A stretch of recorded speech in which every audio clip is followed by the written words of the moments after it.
After years of banks calling Bitcoin a fraud or a Ponzi scheme, at some point, as the customers of the bank start to feel or worse, start to know that they've been missing the boat, these banking clients may get upset as they see the rockets start to lift off on mainstream media TV and the FOMO starts to hit hard. As we're seeing in today's news, Goldman Sachs will likely stampede into Bitcoin very soon, and bankers are getting giddy for blockchain as trillions in derivatives and quadrillions in securities transactions will make money, more money than ever before, faster than ever before. So it's more clear than ever that Wall Street can no longer dismiss Bitcoin since the demand is too high, and this means that you can't miss it either. Also, we have Mark Cuban giving tips on how to get rich, and this includes buying Bitcoin or at least putting 10% of your savings in it. So what are the risks of risking what you can afford to lose now? And if everything changes like a Black Monday, Black Swan event, what are the risks of doing nothing at all? Let's discuss.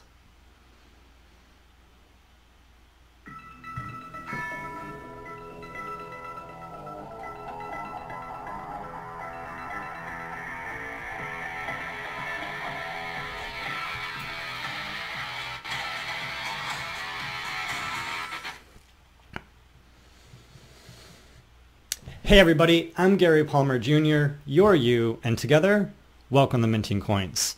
So there's a lot happening in the news, and in preparing the last few details for the show, we're just realizing that our market cap is just inches away, moments away, seconds away from breaking that $100 billion market cap for Bitcoin alone, and that's very, very exciting.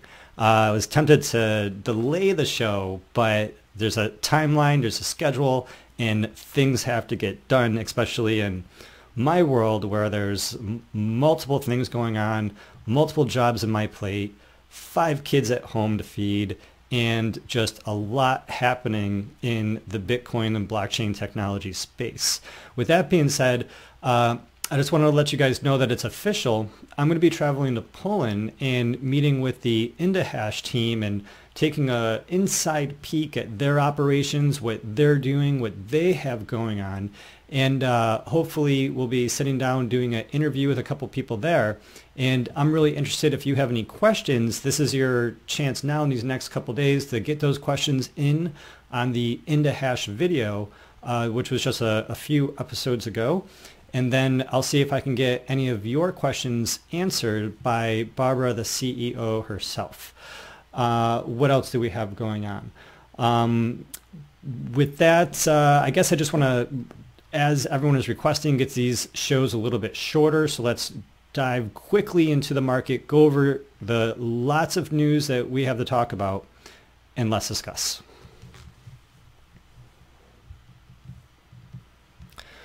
Okay, so starting over here at coinmarketcap.com, living in a world with over 1,178 different cryptocurrencies, we have a total market capitalization nearing 175 billion. We are at currently $174.4 billion at the total market capitalization.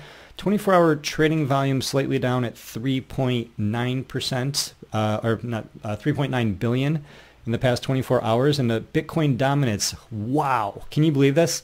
56.8%. So I remember before, months and months ago, summertime-ish, when the market cap, total market cap, we were looking at this information, it was $175 billion, but the Bitcoin dominance was much, much lower because instead of $175 billion being spread mostly in the Bitcoin, like it is now at 56.8%, nearing 57%, I wonder if we're going to break 60.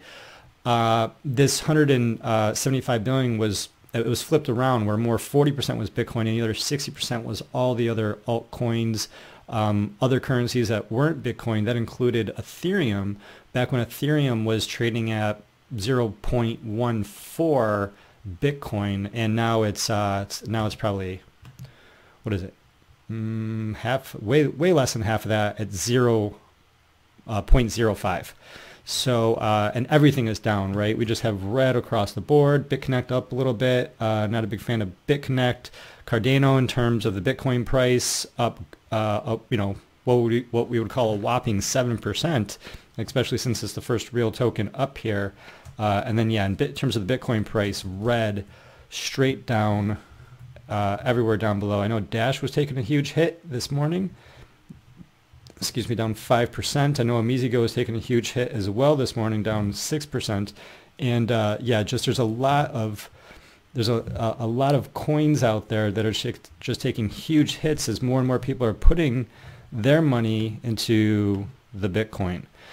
And so looking at the Bitcoin, I guess, let's see here. Oh, must have closed it. But I was doing the quick calculation, super simple. If we just take the $100 billion, 100,000 million billion dollar market cap that we're looking for, and we divide that by the 16 point, let's say round up and say 16.65 million Bitcoins that are currently existing, that gives us a per Bitcoin price at $6,006. So you can see right now we are at $5,958 per Bitcoin, 24-hour trading volume, huge at almost $2 billion traded in the past 24 hours. We see this latest spike in the past 24 hours popping up, 4.5% in the past 24 hours. We are so close to breaking this $100 billion. It's sort of exciting. That's going to be a lot of news. That's going to grab a lot of people's attention, especially when those people are banking institutions, hedge fund managers, regulators that are just recognizing the massive amounts of wealth that are going into the cryptocurrency space overall as we see the overall market capitalization increase. And then also as we see the concentration of that increased market capitalization go into Bitcoin. And now after it breaks $100 billion, I'm sure there's going to be a pullback. And after we get through the Bitcoin Gold airdrop and the SegWit 2X airdrop, or hard fork, contentious hard fork, then I would expect a lot of those profits to then come out of SegWit 2X and a lot of those profits to also come out of Bitcoin and then to flood a lot of the alternative cryptocurrencies, which are, you know, in our strict opinion, and this is not financial advice whatsoever, I would just expect a lot of these to increase a little bit through Q4 and then definitely in Q1 going into Q2. But this isn't rocket science, right? It's like the cryptocurrency market is going to go up. I think anyone can sort of throw that at a wall, and it's probably going to stick. All right, so starting off with a little bit of pre-news in the world, we have this video, and so I thought this would just be interesting. It was interesting for me. I thought it might be interesting for you if you wanted to take a look at this CBS news story of something that happened in Durham, where was it? North Carolina. And so you can see the news report on the incident where, you know, somebody had an incident where the SWAT team showed up their house, and it's a really interesting story. If you want to check out that video, I don't want to go any deeper into that, but it's interesting to take a look at. All right, so turning into the first piece of news that people are talking about this morning, and this is something we've been talking about in the channel in the past couple of days, past couple of weeks, past couple of months, is not just how a lot of these financial institutions are looking at Bitcoin overall and blockchain technology, but specifically how Goldman Sachs is looking at it. And they've been a lot more cautious. Their statements have been tempered to a much higher degree than we've seen from other people like Jamie Dimon, the CEO of JP Morgan Chase, and others as well. I think the people over at Goldman Sachs realize that people like Fidelity and other banking institutions are getting involved in Bitcoin, Bitcoin mining, Ethereum mining, other forms of blockchain technology proper with Bitcoin and Ethereum. And then also a lot of these other distributed ledger systems that are working with a lot of these New York City and Silicon Valley startups that are just acting as joining pieces between what it is that traditional banking institutions want and the promise that blockchain technology provides. And so while blockchain technology might be everything that you need, it's definitely not everything that the banks want. And so that's why there's a lot of these different startups that are looking to, you know, take this blockchain technology like Bitcoin, Ethereum as clay and to mold it into this other thing, which ultimately might be a little bit different than what Bitcoin and blockchain technology is. And that scares a lot of people. But at the same time, in some way, in many ways, that these other distributed ledger systems and these other systems are still going to be connected to this new Internet 3.0, this new blockchain stuff out there. Just like we were talking about the crypto ruble being able to cross-trade with Bitcoin, it's not necessarily to compete against Bitcoin, but it's just to allow these banking institutions to survive longer against the disruption and continued evolution of what's happening in the world of society and technology and finance. And so we have this wealth management CEO who's just saying that there's going to be a stampede coming in from Bitcoin and a stampede coming in from banks. And a lot of this is going to be probably spearheaded through Goldman Sachs, which is a major bank in the world. And so there's this quote here where I mentioned a few weeks back that you could practically smell it in the air, and that big money is coming into this space, and that this person can't imagine how it doesn't blow the price up into the stratosphere. And so the big rumor, to quote here, is the big rumor going around last night is that Goldman Sachs is going to launch market making in cryptocurrency for their clients in the third quarter of 2018. And so this person doesn't know if that's true or not, but multiple people who don't know each other are saying that it's true. And it's interesting because Goldman, the CEO of Goldman Sachs, he has been slightly dismissive of the technology, but not too dismissive, almost welcoming of the technology, saying things like, folks were also skeptical of paper money when paper money displaced gold. And saying that he was still thinking about Bitcoin, which is clearly leaving doorways open, hedging open for Goldman Sachs to do what these rumors are, which are to allow the Goldman Sachs clients to get involved in Bitcoin.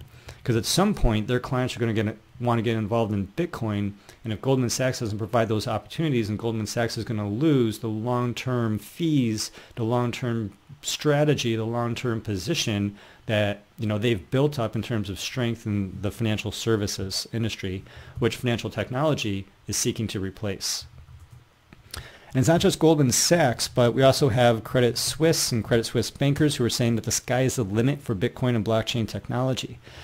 And we've been saying this over and over again, that the way in for Bitcoin and blockchain technology into every single country, including the United States Federal Reserve, is because of this. It's because that in traditional banking, it takes 20 to 30 days to close and settle private equity transactions. That's a long time, a month for a private equity transaction to close.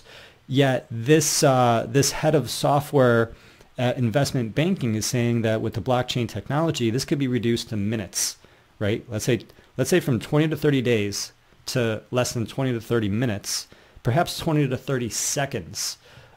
We can decrease the amount of time that it takes, which is going to increase the amount of revenue, and it's also going to increase the number of transactions that they're able to complete in that given period of time, which is going to increase the efficiency and the prosperity of that business long term. And so another quote here, if you go up to add the volume quarter over quarter, that's hundreds of billions of dollars we're able to free up and take out of the system for other purposes. That's the total market capitalization of Bitcoin right now at $100 billion. Multiple Bitcoins, multiple times over, is just the savings that they're going to be able to save in terms of applying the blockchain technology. So what's that going to do to the price of Bitcoin when they're saving hundreds and hundreds and hundreds of billions of dollars, and they're probably making hundreds and hundreds and hundreds, if not trillions of dollars, hundreds of billions, if not trillions of dollars? Then what is that going to mean for the price of Bitcoin as all that money is freed up and all of that value is created, and the demand of Bitcoin increases and the supply of Bitcoin continues to decrease, especially as we get closer and closer to and past the year 2020. And so we have this New York City-based blockchain company, Symbiont, who teamed up with Credit Suisse and a number of other banks, forming the R3-led consortium. In 2016, they demonstrated how this technology could work in the syndicated loan market. And they just recognize it's being recognized by these financial institutions representatives, these institutional banking companies, that it has the potential to really streamline the operations, and that of all in financial services, and that the sky's the limit since we are in the very, very early stages here. And so these are the bankers talking about this. I mean, there's some people who have known about Bitcoin since 2011, right? I mean, some people have known since 2008 and 2010, but it started really, people started talking about it in 2011. I didn't start hearing about Bitcoin consciously until 2013. And, you know, I didn't even invest in the time. I was too busy with things going on in my life. But, you know, knowing that Bitcoin has been around for 10 years, going all the way up to $100 billion market cap, and this guy is just saying that we're in a very, very, essentially very early stages here. And, you know, this guy's talking about hundreds of billions of dollars. And then we have then this article coming out of Coindesk.com, stemming from an exclusive article that Coindesk.com had, where the DTCC milestone, $11 trillion in derivatives, gets closer to the blockchain.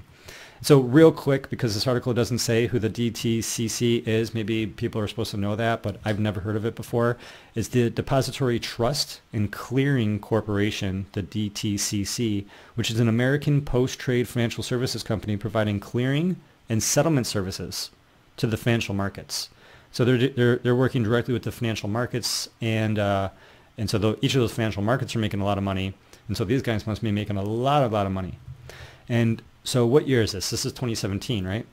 The amount of money in the world has increased, and there's a lot more out there. In 2011, the DTCC settled the vast majority of securities transactions in the United States, and close to 1.7 quadrillion in the value worldwide, making it by far the highest financial value processor in the world. So 1.7 quadrillion for just this one corporation alone.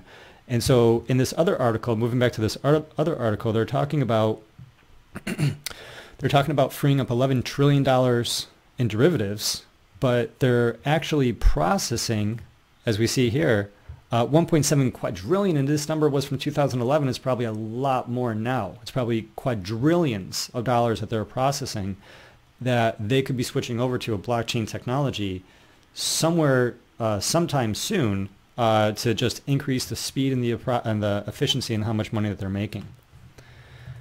So long story short, they're another step closer with these 11 trillion in credit derivatives, and the goal of the project was to upgrade the infrastructure of the underpinnings at the DTCC Centralized Trade Information Warehouse, the TIW.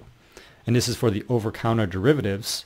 And what they're seeking to do is to reduce the time that it takes to clear derivatives and derivative trades from weeks and weeks, like we were talking about, to, in some cases, instantaneously.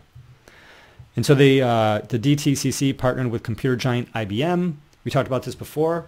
Knowing, not if you're Microsoft, let's step back for a second. If you're Microsoft and you know that this largest processor in the world, the DTCC, partnered with IBM, if you're Microsoft, you're probably thinking, that's not good. You want them to partner with Microsoft. And so at an enterprise corporate level, we're starting to get hints and glimpses at the competitive nature of what's happening on a major technological and economic global scale, of which each of these things will have profound network effects as we're in such early stages of the things to come. And so whoever gets traction between IBM and Microsoft is just going to have that much greater of a competitive advantage moving forward into the future.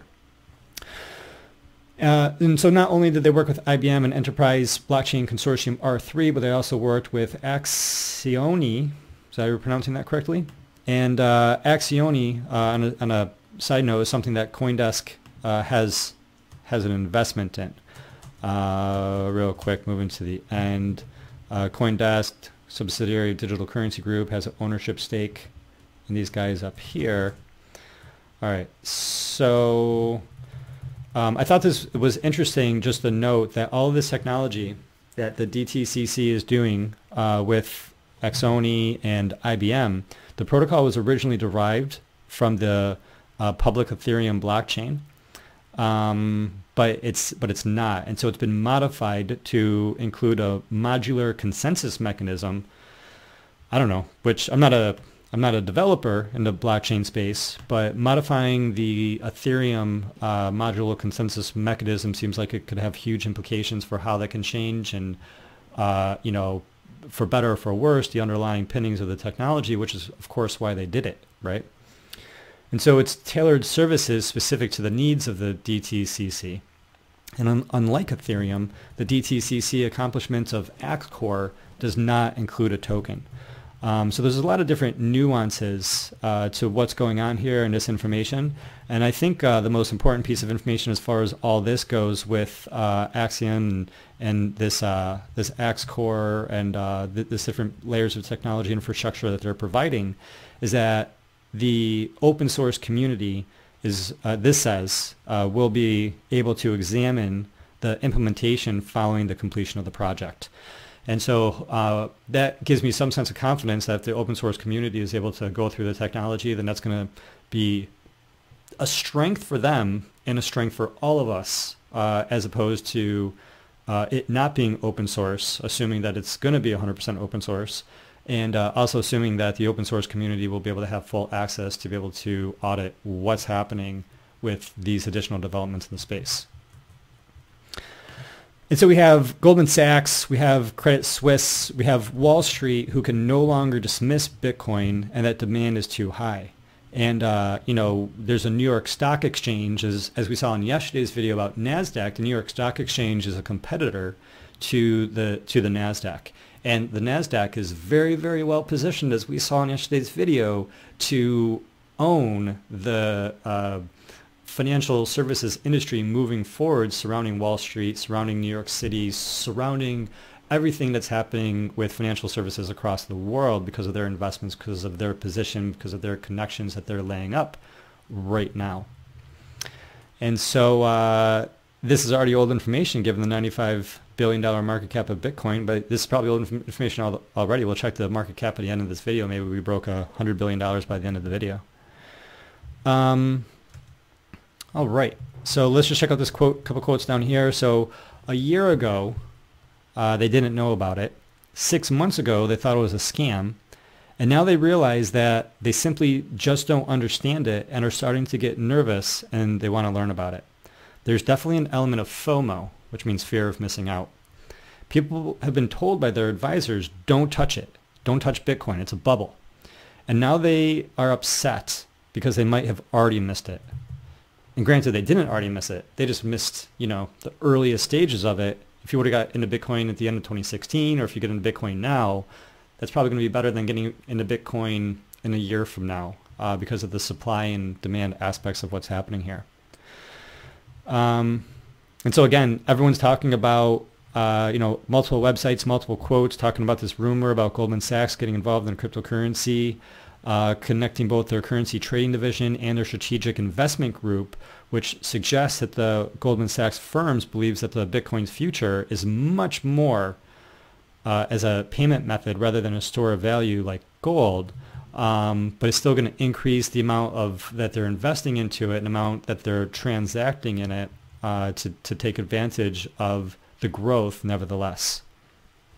And then it's not just Goldman Sachs, like we were saying before. Major investment firms such as Fidelity and a few large institutional investors are preparing to engage in Bitcoin and have already started to engage in Bitcoin a long time ago. Isn't it interesting that this article says that they're preparing to engage in Bitcoin and cryptocurrency markets when that's not true? They've been engaging, especially Fidelity and also a few large institutional investors. They've been engaging in Bitcoin and cryptocurrency markets for probably years now. I mean, we found out a year ago that they were doing this actively, which means that they were doing it much, much sooner even before that. And so people are thinking that Fidelity is just getting involved when Fidelity has clearly been involved, openly stated, for much more than, 0 days. So lots of money being raised all around the world, and people are just really recognizing how the price of Bitcoin is going higher.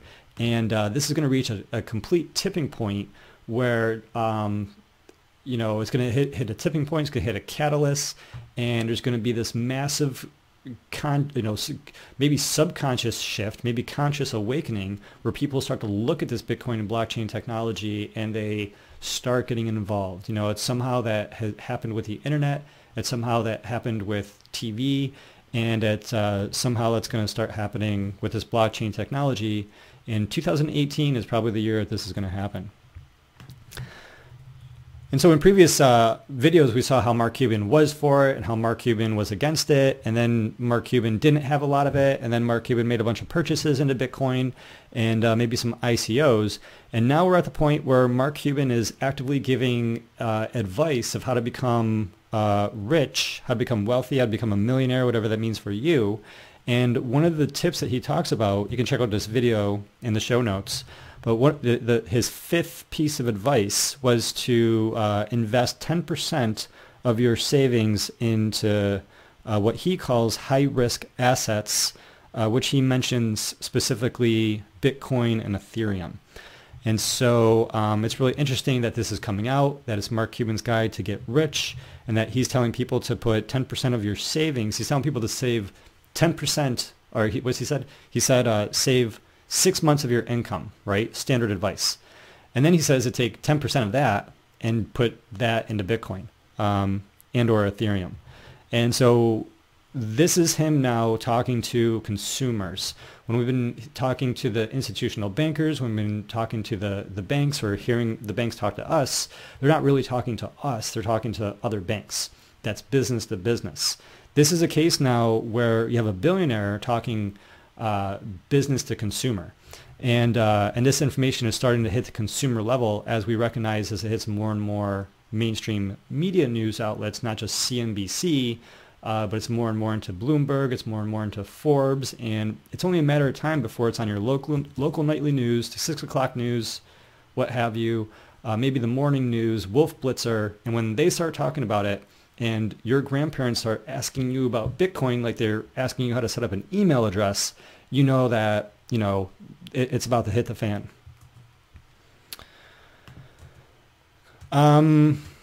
Cool. And so, you have Mark Cuban speaking to people about this, but then in third world countries, I just wanted to bring this up, what we have going in Zimbabwe, where the price, a Bitcoin price in Zimbabwe might only be nearing $6,000 per Bitcoin here, but in Zimbabwe, it's nearing $10,000 USD.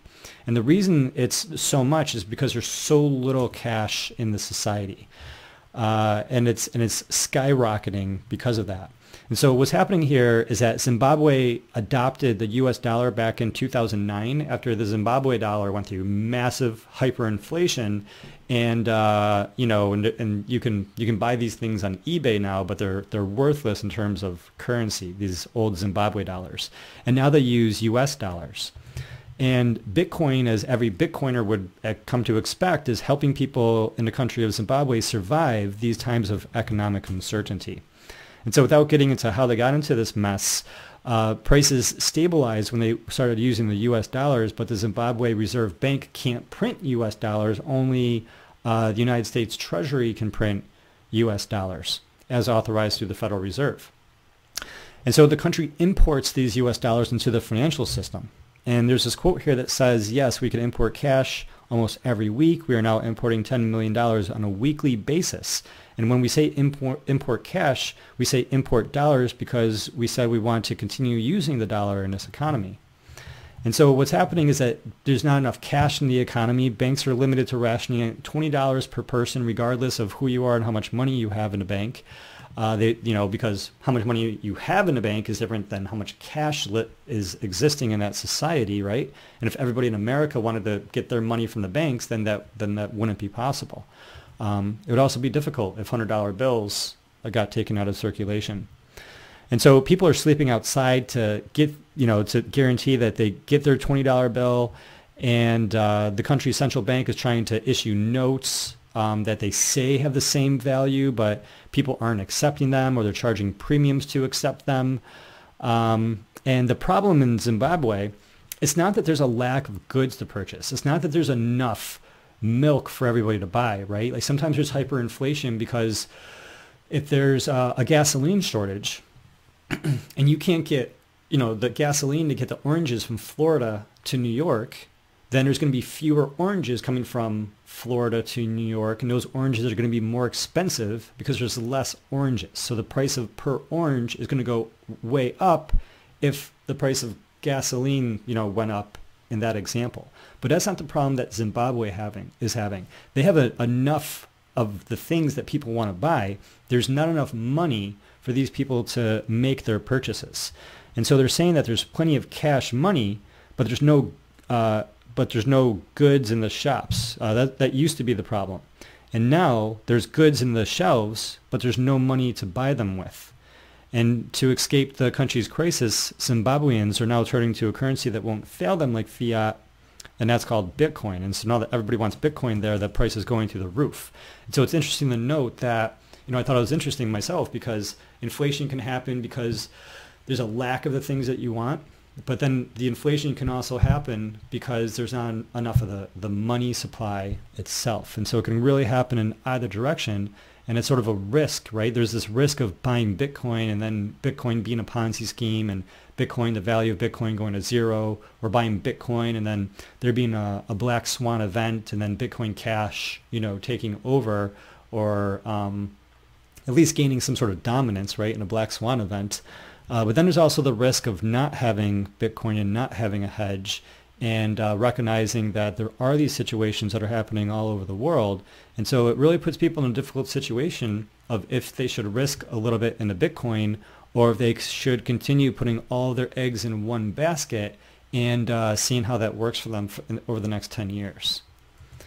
So talking about a black swan event. So a black swan event, black swan theory, or theory of black swan events is a metaphor, and that just simply describes an event that comes at a surprise, has a major effect, and is often inappropriately rationalized after the fact with the benefit of hindsight.